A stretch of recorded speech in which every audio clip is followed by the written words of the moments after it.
An balimaw aw bisimila Maliyactu do kibaru kɛnɛ kan. Bi kibaruya b'an bolo ka da kulu kan o de ka fɔ Yoroso juillet kalo tile 9 kɔnɔna la polisi 2 kɔni nin tora bingani wale dɔ senfɛ wa mobili 3 fana jenina. Kunnafoni min sera ma yɛrɛ ka fɔ Yoroso n'ale bɛ Burkina ni Mali kɔni ni ɲɔgɔn cɛ yen dafɛ dugu kɔni n'o ye Sona ye ni wale in kɔni kɛra yen nɔ de. A yɛrɛla ka fɔ binganikɛla ninnu kɔni sera yen nɛgɛ kanɲɛ 21 wagati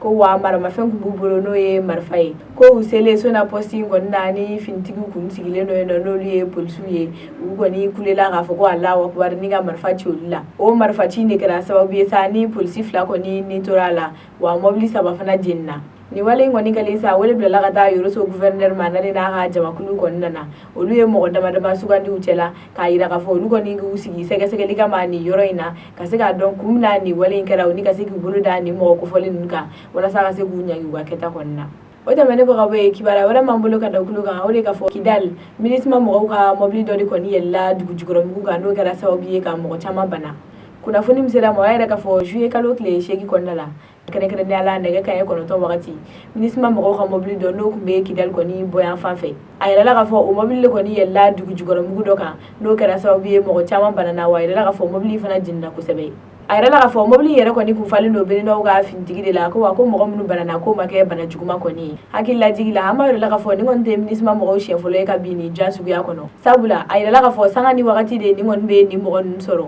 ko wa u sigalen don a la ka fɔ ko jatigɛ wale tabaga dɔw de ka baara don. Kunnafoni wɛrɛ m'an bolo ka da kulu kan o de ka fɔ juillet kalo tile 5 kɔnɔna la Jɛnɛkaw fɛ yen nɔ finitigi dɔw ka mobili kɔni ye sirabaga kasara sɔrɔ yen nɔ n'o kɛra sababu ye ni mɔgɔ kelen ni tora la wa mɔgɔ caman fana banana. Kunnafoni min sera ma o yɛrɛ ka fɔ juillet kalo tile 5 kɔnɔna la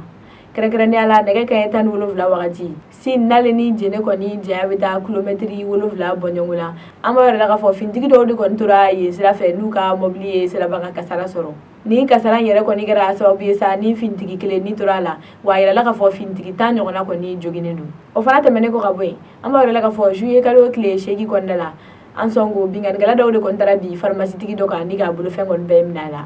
Kunnafoni min sera ma o yɛrɛ ka fɔ juillet kalo tile 8 kɔnɔna la binganikɛla 2 ni marifa kun b'olu bolo olu de kɔni taara don pharmacie dɔ kan a yɛrɛla ka fɔ ni pharmacie yɛrɛ kɔni n'a terikɛ de kun bɛ pharmacie kɔnɔna la ko binganikɛla ninnu kɔni donnen u ye ni mɔgɔ 2 ninnu siri ni k'u ka telefɔni n'u bolofɛn kɔni bɛɛ minɛ u la. Ni ko in yɛrɛ kɔni hɛrɛma yɔrɔ kɛra mun ye sa a yɛrɛla ka fɔ mɔgɔ kɔni ma bana la ko wa ko mɔgɔ fana ni ma to a da fɛ. An bɛ yɔrɔ min na i ko bi finitigiw kɔni bɛ sɛgɛsɛgɛli la walasa ka se k'u bolo da ni mɔgɔ ninnu kan. Kunnafoni kuncɛ la an b'a yɛrɛ la ka fɔ plateforme contre la corruption n'o ye Mamadu Sɛnsi n'a ka jama ye n'olu y'a yira k'a fɔ k'olu kɔni sigikun ye yuruguyurugu kɛlɛli kama an ka jamana kɔnɔna la olu kɔni taara jamana baarakɛla 8,000 kɔni wele fanga la.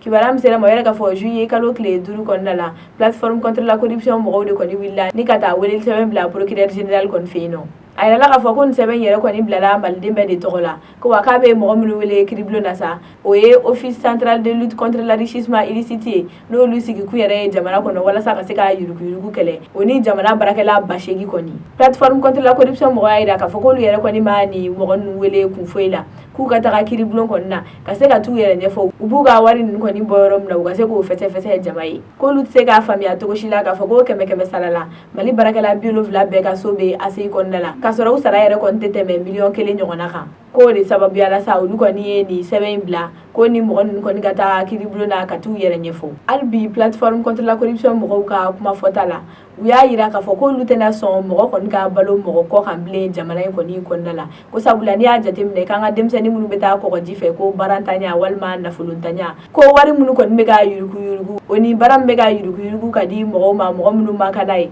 n'o kɔni dira ni denmisɛnnin ninnu ma k'u tɛ t'u yɛrɛ ni di kɔgɔji kɔni kan o de kama sa ni mɔgɔ kofɔlen ninnu y'a yira k'a fɔ k'olu kɔni tɛna nin kɛlɛ in dabila wa k'olu tɛna lafiya fiyewu fo yuruguyurugu ka tunu ka bɔ an ka jamana kan. An balimaw aw tulo garisɛgɛ kɛra ni kunnafoni ninnu ye bi aw ni ce a ka kulomajɔ la aw k'an bɛn a ɲɔgɔnna wɛrɛ ma.